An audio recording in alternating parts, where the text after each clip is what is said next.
예수님이 이 땅에 오시다가 가신 지가 2024년이 되었습니다. 가시면서 내가 다시 오겠다고 약속을 하고 가셨습니다. 그 약속이 기록에 남아 있습니다. 징조라는 것은 예수님이 다시 오겠다는 징조를 미리 말씀하셨고, 우리가 그 징조에 따라 생명의 믿음까지 준비를 하지 않으면 절대 지금 불완전한 이 사회 속에서는 힘든다는 이야기입니다. 예수님이 올 때까지 우리가 열 처녀가 있는데 5처녀는 기름을 준비하고, 또 5처녀는 언제 오실지 모르니까 기름을 준비하지 않고 있다는 말씀이, 비유의 말씀이 있습니다. 우리가 그래서 우리 이 속에서 이 생명의, 작은 씨의 생명이 전국 온 만국에 전파될 때는 그때서야 인자가 임한다고 오늘 기록을 보면 말씀하십니다. 그래서 우리가 이 말씀을 세밀히 마태복음 24장이나 마가복음 13장이나 이를 보면은 기록이 상세하게 되어 있습니다. 그래서 이 기록을 따라 일이 일어나는 것을 보면은 징조가 있다는 이야기입니다. 그래서 예수님의 예언의 말씀이나 성취의 말씀이나 하나도 흐트림이 없고 1.1획도 틀리는 것이 없다는 것을 저는 성경을 통해서 알 수가 있었습니다. 그 마가복음 8장에 보면은 민족이 민족을, 나라가 나라를 대적하기 일이 일어나게 꼭 했습니다. 우리는 굳이 설명하지 않아도 아주 불안한 상태에서 전 세계가 두 갈래로 갈라져 전쟁을 지금 시작하고 있습니다. 이 전쟁은 총을 땡기고 칼로 사람을 죽이고 그런 전쟁이 아닙니다. 경제와 실제 나라를 파멸시키고 사람은 말할 것 없이 처참하게 죽어가는 것을 우리가 볼 수가 있습니다. 우리도 그것을 피할 수 없는 그 한 사람이라고 생각하고 방패인 하나님의 생명의 말씀을 가지고 있어야 그날까지 우리가 탄탄하게 갈 수 있다는 것을 오늘 기록을 통하여 말씀을 드리고 싶습니다. 처처에 지진이 있으며, 처처의 지진은 엄청난 지금 일들이 많습니다. 지진으로 인하여 3,000명이 죽고, 홍수로 인하여 2만 명이 죽고, 우리가 몇 년 전까지 그 연병을 통하여 몇천 명, 몇만 명은 이 숫자도 아닙니다. 순식간에 쓸어간다는 것입니다. 그래서 이것은 하나의 예수님이 인자의 임함도 이러하다라고 미리 예언을 하셨고, 그것을 감지하여 우리의 한 사람 한 사람이 경각심을 가지고 우리가 생명의 믿음으로 오는 우리가 되어서 그 믿음 속에서 이 예언의 말씀이 성취되고 있다는 것을 발견해야 됩니다. 이거는 그냥 글자로 이렇게 써놓은 것이 아니고 분명히 현실이고 실상입니다. 그래서 처처에 지진이 있으며 기근이 있으리니, 기근은 아모스 8장 11절을 보면 하나님을 멀리 떠난 말씀이 없다는 것도 기근이고, 실제로 기근이 있어서 불이 한 동네, 한 시가 사거리 순식간에 없어지는 것을 우리가 봤습니다. 그래서 우리가 이 대목을 하나하나 인자의 임함, 예수님의 임하는 촉박하고 있다는 것을 우리가 경각심을 우리가 가져야 됩니다. 이는 재난의 시작이라, 이것은 징조, 예수님이 이 땅에 임한다는 징조가 분명히 이렇게 되어가 있다는 것입니다. 그래서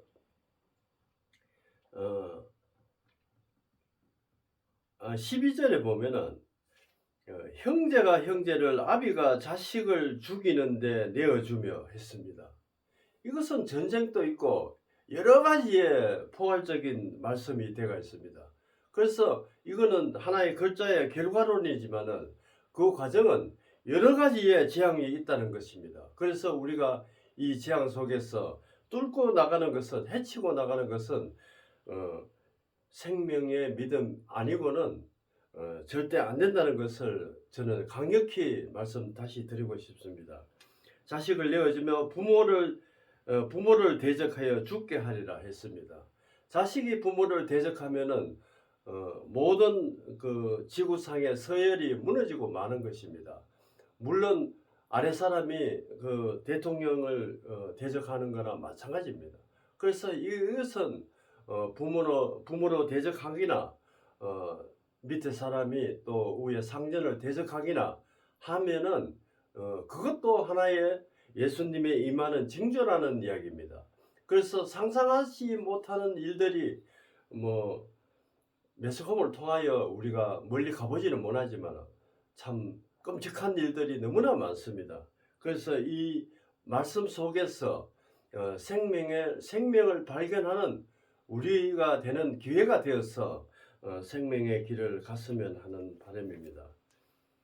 그래서 누가복음 17장에 보면은 노아의 때가 된 것 같이 인자의 때도 그러하리라 했습니다. 그렇습니다. 분명히 인자의 때도 노아의 때처럼 그러하리라고 분명히 기록되어 있고, 이것은 분명한 현실이고 앞으로 닥쳐올 일들을 우리가 징조를 감하고 있어야 된다는 이야기입니다. 노아가 방주에 들어가는 날까지 사람이 먹고 마시고 장가들고 시집가더니 홍수가 나서 저희를 다 멸하였다 했습니다. 성경을 살펴보면은 다시는 전 세계가 홍수로 뒤덮지는 않는다고 했습니다. 그러나 지금 재앙들이 오면은 지진과 홍수와 전쟁이 지금 복합되어 있습니다. 물론 홍수가 아니지만은 여러 가지 일로 수많은 사람들이 죽어나가고 그 속에서 예수님을 멀리하는 사람들이 너무나 많이 발생되고 있습니다. 그래서 우리가 그 속에서 생명의 믿음으로 가는 길을 두드리고 찾고 우리가 그 길을 가야 된다는 것은 분명히 말하고 있습니다. 그래서 먹고 마시고 장가들고 시집 가더니 이것은 사람의 삶입니다. 사람의 삶 속에서는 여러 가지의 설명이 있습니다. 그러나 이 자세히 디모데 후서 3장 1절에 보면은 이것은 자세하게 설명되어 있습니다. 내가 이것을 알라. 말세에 고통하는 때가 이르르니, 말세에 고통하는 때가 임자가 임하는 고통 때입니다. 그래서 그 징조를 우리가 감을 잡아야 우리 자신이 바른 신앙을 갈 수 있도록 정신을 가다듬고 정신을 차리고, 이때는 진짜 정신 차릴 때입니다.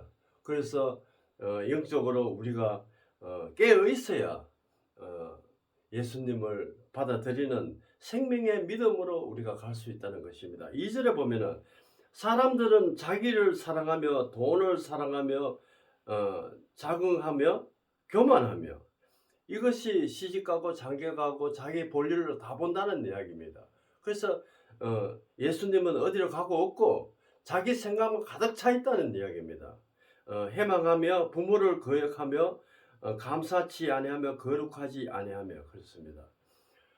우리가 살아 숨쉰다는 것은 어마어마한 눈물로서도 감당할 수 없는 감사를 느껴야 됩니다.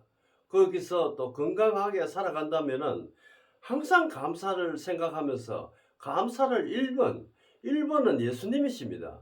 그것을 생각하지 않으면은 이 세상을 능히 헤쳐나갈 방법이 없습니다. 그러니까 거룩하지 않으면 우리가 신앙을 한다면서 예수님을 생명의 믿음으로 간다는 것은 거룩한 생활입니다. 그 거룩한 생활은 내 건강하고 또 예수님과 교통하면서 살아가는 것이 거룩한 것입니다. 그래서 그것이 바로 온전한 믿음입니다. 거룩하지 아니하면은 예수님을 멀리한다는 것입니다. 그래서 그 멀리함을 다시 돌아와서 가까이 하는 기회가 됐으면 합니다.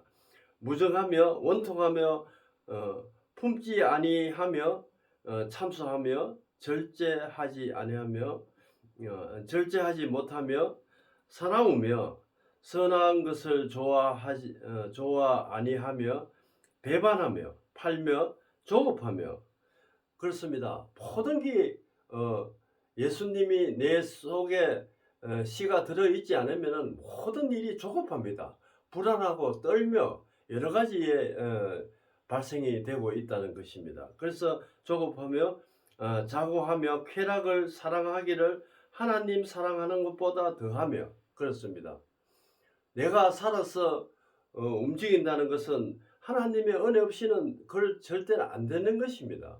그런데 그것을 하나님을 외면하고 다른 쾌락을 찾는다는 것은 엄청난 제약을 거역을 하는 것이 하나님을 거역하는 것입니다. 경건한 모양으로 있으나 경건의 능력을 부인하는 자니 이 같은 자들은 다 내게서 돌아서라고 분명히 기록되어 있습니다. 우리가 이 말씀을 깊이 내가 아닌지 확인해야 됩니다.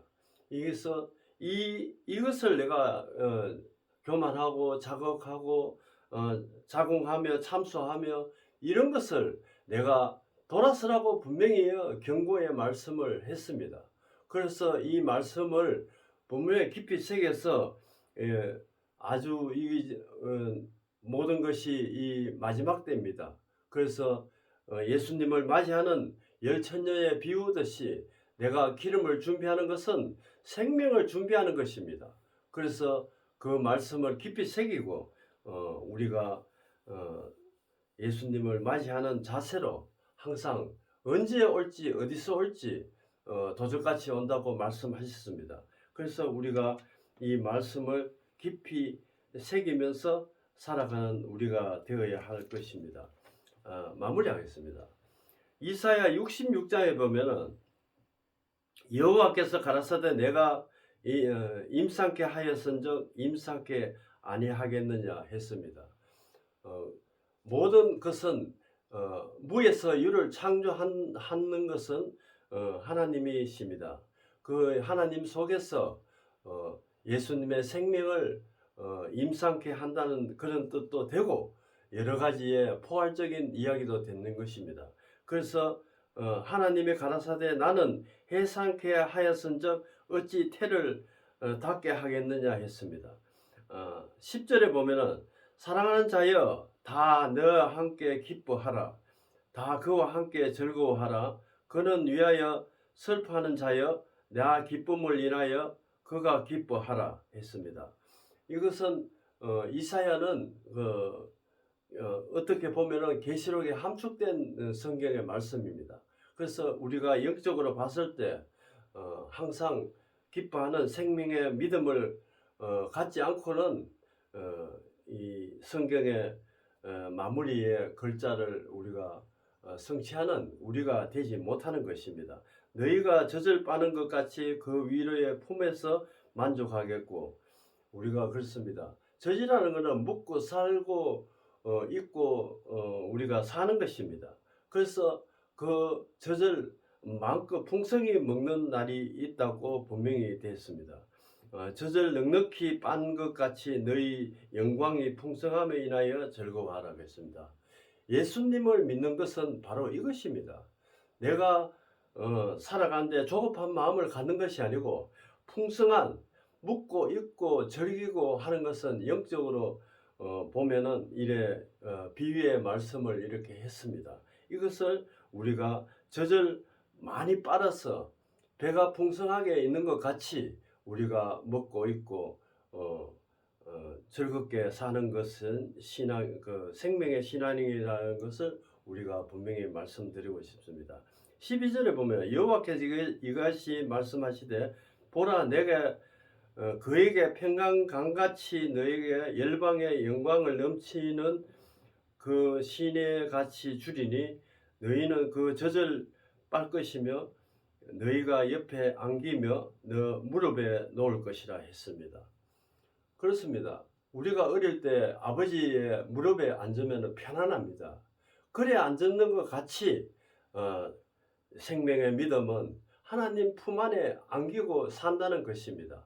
그래 계란을 보면은 노란 자 겉에는 흰 자가 있습니다. 그것은 항상 그 노란 자를 보호하는 그런 계란이 있습니다.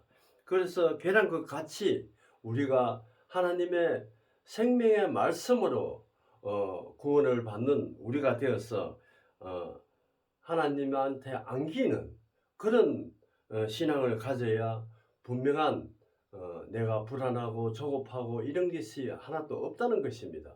그래서 예수님의 품 안에 내가 분명히 안겨서 생활하는 여러분들과 저가 되었으면 하는 바람에서 생명의 말씀을 재차 전하는 것입니다. 그래서 우리가 이 시대를 아주 불안하고 조급하고 위험한 시대라도 예수님을 찾지 않으면은 그 삶 자체가 죽음입니다. 그래서 지옥 같은 그 이 삶을 천국의 생명의 말씀으로 입맞는 우리가 되어서 분명한 길을 앞으로 길을 가야 된다는 그 말씀을 드렸습니다. 기도하겠습니다. 아버지 하나님 감사합니다. 이 혼탁한 세상에서 내일 어떻게 될지도 모르는 세상에서 편안하고 마음껏 어머니의 젖을 빠는 그런 마음으로 풍성하게 살아갈 수 있도록 아버지 도와주시옵소서. 예수님 이름으로 감사하며 기도드렸습니다. 아멘.